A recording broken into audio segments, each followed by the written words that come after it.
बहुत से लोगों को इंतज़ार है कि मुल्क भर में बार कौंसल्स के जो इलेक्शन हैं उनके नताइज का हतमी ऐलान कब होगा। ज़ाहिर है अभी हतमी ऐलान तो नहीं हुआ, गैर हतमी जो नताइज आए हैं उसके ऊपर जो अब तक की सूरत हाल है उस पर बात करते हैं। और KPK में जो PTI के हमारे याफ्ता उम्मीदवारों की शिकस्त का मामला है उस पर मैं आपको कल डिटेल में बताऊँगा कि उसकी वजूहत क्या हैं, KPK से क्यों तहरीक इंसाफ को जो है वो शिकस्त हुई है। और उसमें ज़ाहिर तहरीक इंसाफ ने उस तरह से ताकत का इस्तेमाल KPK में नहीं किया उस तरह से, यानी इन्होंने अभी आके जो 42 करोड़ रुपए जो अज़हर मिशवानी साहब का ट्वीट है कि वो अली अमीन गंडापुर साहब के दौर में उनकी मंजूरी दी गई थी और इन्होंने आके जस्ट उसको जो है वो अनाउंस किया, लेकिन उसका भी कोई फ़ायदा तहरीक इंसाफ को नहीं हुआ। और यहाँ पे उनको KPK के अंदर बदतरीन तहरीक इंसाफ को शिकस्त हुई है। और तहरीक इंसाफ को इस बात को सोचना चाहिए कि एक ऐसा सूबा जहाँ पे तहरीक इंसाफ ने क्लीन स्वीप किया है,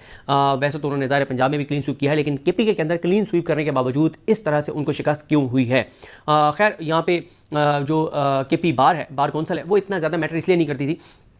यानी अगले 5 साल के लिए, क्योंकि यहाँ पे KP की अपनी हुकूमत है और असल जो फोकस था बहुत ज़्यादा वो था पंजाब के ऊपर कि किसी तरह से पंजाब बार कौंसल तहरीक इंसाफ के हाथ आ जाए। उसका तहरीक इंसाफ को फ़ायदा ये था कि एक ही नोटिफिकेशन के ऊपर पूरे पंजाब की अदालतों का बाइकआउट जो है वो मुमकिन था। अब एक तो मैं आपको बता दूँ कि ILF और प्रोफेशनल ग्रुप जो हामिद खान साहब का ग्रुप है, उन्होंने जिन लोगों को नॉमिनेट किया था बतौर ग्रुप सबसे ज़्यादा नशिस्तें उनके उम्मीदवारों ने हासिल की हैं। और इन्होंने उनसे कम जो इनके नॉमिनेटेड लोग थे इंडिपेंडेंट ग्रुप के, आसमा जहांगीर ग्रुप जिसको कहा जाता था, अब जो हुकूमती ग्रुप है, इस निज़ाम का सहूलतकार ग्रुप है, उसने उनसे कम नशिस्तें हासिल की हैं। अलबत्ता आज़ाद जीतने वाले जो हैं उनके हवाले से ये वाज़ेह है कि उनको ज़र के ज़रिए, ज़ोर के ज़रिए, जबर के ज़रिए, ख़रीद के, लालच देकर, उनका ज़मीर ख़रीद कर, जिस तरह से भी है, उनको इंडिपेंडेंट ग्रुप जो है वो अपने साथ मिलाकर और पंजाब बार कौंसल अपने हाथ में ले जाएगा, इसके इम्कानात मौजूद हैं। और ये वो इलेक्शन है जिनका जब 1 नवंबर को इनेकाद हुआ सैटरडे के दिन, तो उस दिन आपने हसनात मलिक साहब का व्लॉग सुना होगा कि बद इंतज़ामी की शिकायत आई और इल्ज़ाम आया कि फॉर्म, अब भी इल्ज़ाम आ रहा है कि फॉर्म 47 के नताइज की तैयारी की जा रही है और रद्दो-बदल के इल्ज़ामात लग रहे हैं। और क्योंकि इस वक्त ना ये निज़ाम किसी सूरत ये अफोर्ड नहीं कर सकता कि पंजाब बार कौंसल जो है वो तहरीक इंसाफ के हाथ में चली जाए। देखें, तहरीक इंसाफ के अंदर जो ग्रुपिंग थी उसके ऊपर हमने बात की,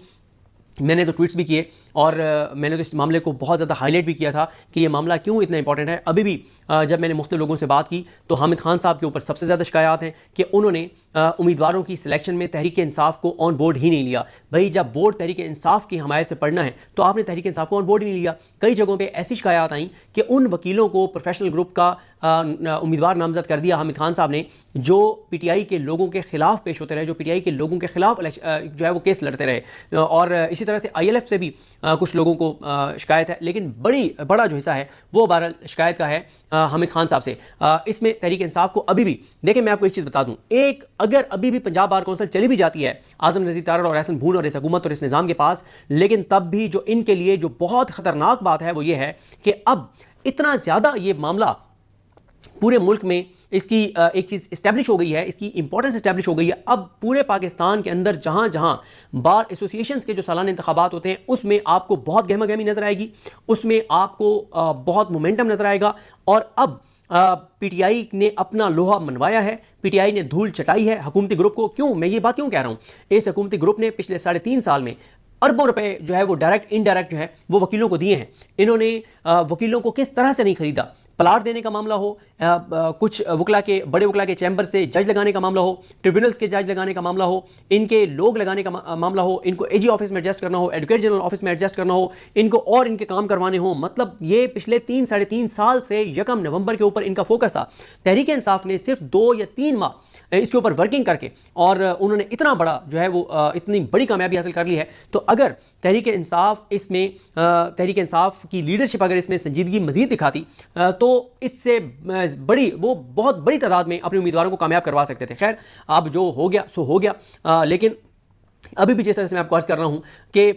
जो आज़ाद हैं, जो आज़ाद जीते हैं, अगर उनको धौंस के ज़रिए, धमकी के ज़रिए, लालच के ज़रिए उनके ज़मीर को ना खरीदा जाए और वो इंडिपेंडेंटली फैसला करें तो प्रोफेशनल ग्रुप जो है वो पंजाब बार कौंसल उनके हाथ में आ सकती है। गो कि हसनात मलिक साहब की राय है और मैं उससे इत्तफाक करता हूँ कि ये निज़ाम अफोर्ड नहीं कर सकता कि पंजाब बार कौंसल जो है वो तहरीक इंसाफ के पास आ जाए। देखिए, इस वक्त जो है वो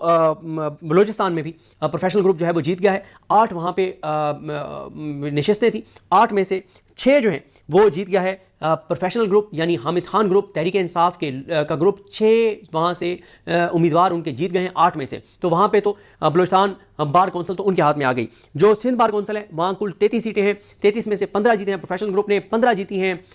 इंडिपेंडेंट ग्रुप ने, 3 आज़ाद हैं। और अब वहाँ पे सिंध हुकूमत है उनकी, और उसके चांसेस यही हैं कि सिंध बार भी वो जीत जाएंगे। सिंध बार में भी वो अपने ग्रुप को जितवा के और वो वहाँ पे सिंध बार भी उनके हाथ आ जाएगी। फिर आ जाए इस्लामाबाद में 5 में से 4 सीटें जो हैं वो हुकूमती ग्रुप जीत गया है। और लेकिन अलीम अब्बासी साहब जो हैं उनका वैसे जो पॉइंट ऑफ व्यू रहा है वो इस्लामाबाद हाई कोर्ट के 5 आज़ाद जजेस के हक में रहा है। तो बहरहाल देखते हैं कि अब चीज़ें कैसे आगे बढ़ती हैं। लेकिन यहाँ पे शिकस्त हुई है तहरीक इंसाफ को, और प्रोफेशनल ग्रुप को 5 में से 4 सीटें वो हार गए हैं। लाहौर डिवीजन की जो 20 नशस्तें हैं लाहौर में 20 नशस्तों में से 11 जो है वो ये अपना प्रोफेशनल ग्रुप जो हामिद खान साहब का और ILF जो है वो इस वक्त नाम जारी कर रहे हैं कि 20 में से 11 लाहौर की हम सीटें जो है वो जीत चुके हैं। और इसी तरह से गुजरांवाला में उन्होंने जो नाम जारी किए हैं 10 में से 7 सीटें वो जीत चुके हैं। रावलपिंडी में 5 में से 3 सीटें वो जीत चुके हैं। और जैसे असनाद मलिक साहब कह भी रहे थे कि इंपॉर्टेंट बात यह है कि 11-12 PTI के नजरियाती वकील जो हैं, जैसे आप फैसल मलिक साहब को देख लें, फैसल मलिक साहब जो इमरान खान साहब के वकील है GHQ हमला केस में, वो जीत गए हैं। तो देखें एक चीज़ तो इस्टेब्लिश हो गई है कि PTI का इस वक्त इतना वोट है कि वो तमाम इस जो इख्तलाफात हुए हैं इन और जो उम्मीदवार दो इन्होंने खड़े किए हुए थे, और फिर इनके जो पॉलिटिकल लोग हैं उनके बहुत से उम्मीदवारों पे तहफ़्फ़ुज़ात थे, उसके बावजूद अगर इतनी सीटें जीत गए हैं तो इससे ज़ाहिर अब पंजाब बार कौंसिल तो इनके हाथ नहीं आएगी, और अब 5 साल तक पंजाब बार कौंसिल जो है वो आज़म नज़ीर तारा और एहसन भून के हाथ में रहेगी। लेकिन एक जो इसमें अपॉर्चुनिटी सामने इनके आ रही है और एक जो इनकी ताकत सामने आई है उससे अब यह है कि जो बार एसोसिएशंस के हर साल इलेक्शन होते हैं, बार एसोसिएशंस में ये अब आसानी के साथ अपने उम्मीदवार हर जगह से कामयाब करवा सकते हैं। तकरीबन पंजाब में 90% जगहों के ऊपर तहरीक इंसाफ की हमायत से बार एसोसिएशन के सदूर आ सकते हैं। और अगर आपके पास बार कौंसिल नहीं है और बार एसोसिएशन आपके हाथ में, तो कम से कम आप उस बार के अंदर तो आप हड़ताल करवा सकते हैं। हाँ, बार कौंसिल का फायदा यह था कि एक नोटिफिकेशन पे पूरे पंजाब की तमाम अदालतें बंद हो जाती, और अब जब आपके पास अलग अलग बार एसोसिएशंस होंगी तो उस बार एसोसिएशन के अंदर आप हड़ताल भी करवा सकते हैं, आप जजेस को टक्कर भी दे सकते हैं, आप जजेस का हाथ भी रोक सकते हैं, आप उनको नाइंसाफी से भी रोक सकते हैं। लेकिन बात वही है, तहरीक इंसाफ का सबसे बड़ा मसला क्या है? तहरीक इंसाफ की सबसे बड़ी दुश्मन खुद तहरीक इंसाफ है। इमरान खान के सबसे बड़े दुश्मन इमरान खान के अपने लोग हैं। देखें, बहुत सिंसियर है इमरान खान के साथ सलमान अकरम राजा, बहुत सिंसियर हैं। लेकिन मैं अभी भी मैं समझता हूं कि सलमान अकरम राजा साहब अगर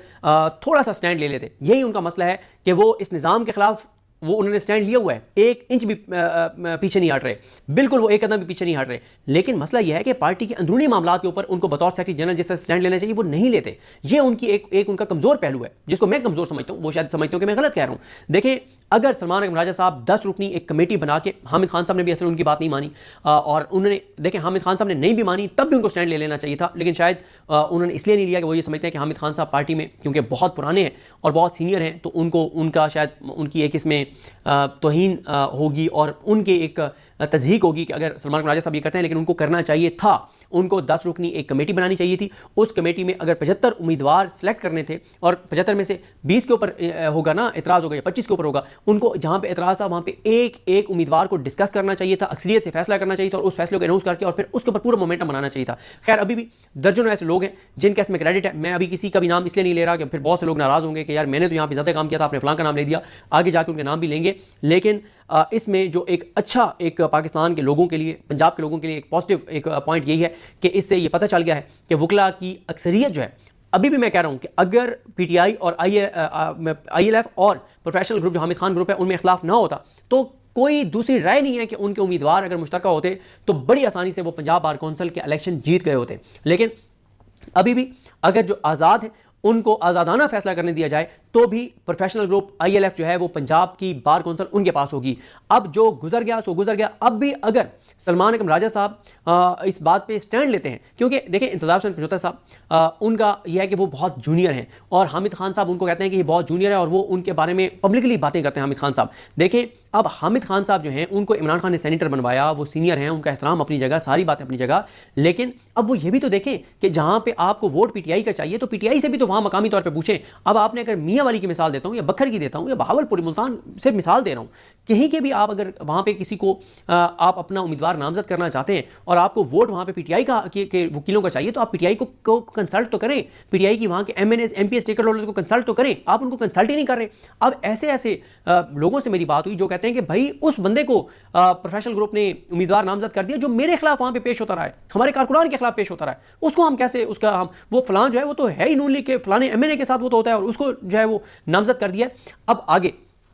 ये फुल टाइम काम है, ये ऐसे नहीं है कि ये ऐसे ही बस चल जाएगा, इसके ऊपर एक 8-10 रुकनी एक कमेटी बनानी चाहिए सलमान अकबर साहब को इमरान खान की मंजूरी के साथ, और जितने पाकिस्तान भर में बार एसोसिएशन के इलेक्शन है हर इलेक्शन को ये संजीदा लें, हर जगह पे डिस्कशन के बाद मकामी तंजीमात एमएनएस एमपीएस टिकट होल्डर्स को एतमाद में लेने के बाद वहाँ पे उम्मीदवारों को अगर सेलेक्ट करें तो हर बार में पीटीआई होगी, हर बार में कैदी नंबर 804 होगा, हर बार एसोसिएशन में जो है वो आइन की बहाली और के हक में और आइन की पामाली के खिलाफ, इंसानी हकूक की पामाली के खिलाफ नारे लगेंगे, आवाज़ बुलंद होगी और जजेस को टक्कर देंगे वो वकील और जजेस का हाथ पकड़ के रोकेंगे। भाई ये बारें बड़ी तगड़ी बारें हैं, वकील बड़े तगड़े हैं, ये तो गिरबान से पकड़ लेते हैं जजेस को। भाई वक्त तो अब है जजेस का हाथ रोकने का कि आप ना इंसाफी कर रहे हैं, आप अपने जाती केस में तो उठा के कोई चीज़ मार देते हैं जज को, जो कि गलत है, मैंने हमेशा उसकी मजम्मत की है। आप ये नहीं है कि आप उठा के कोई चीज़ जज को मार दें, आप जजेस को थप्पड़ मार दें, हमने देखा जजेस को थप्पड़ मारे हैं वकीलों ने। मैं हरगिज़ ये नहीं कह रहा कि ये करें, इसकी किसी सूरत आप ना इसको जस्टिफाई कर सकते हैं ना इजाज़त दे सकते हैं, लेकिन कम अज़ कम ये होगा कि जब बार एसोसिएशन पीटीआई जीती हुई होगी तो बार के जब 10 ओहदेदार और उनके साथ 50 वकील किसी जज की अदालत में खड़े होंगे तो जज की कांपे टांग जाएंगी। ये जज इतने मजबूत नहीं होते, इतने ये तगड़े नहीं होते, जो करप्ट होते हैं, जो आइन के साथ वफा कर रहे होते हैं, जो अपने हलफ से वफा कर रहे होते हैं, वो बड़े दिलेर होते हैं, वो मोहसिन तरक्यानी होते हैं, वो जहांगीरी होते हैं, वो बाबर सत्तार होते हैं, वो सरदार एजाज खान होते हैं, वो जस्टिस समन रिफत इम्तियाज़ होते हैं, वो इस तरह के फिर जज होते हैं। और जो अपना जो करप्ट होते हैं वो बुज़दिल होते हैं, वो कमज़ोर होते हैं, वो मैनेज होते हैं, वो बुज़दिल होते हैं, उनकी कांपें टांग जाती हैं। तो अब ये बड़ा ज़बरदस्त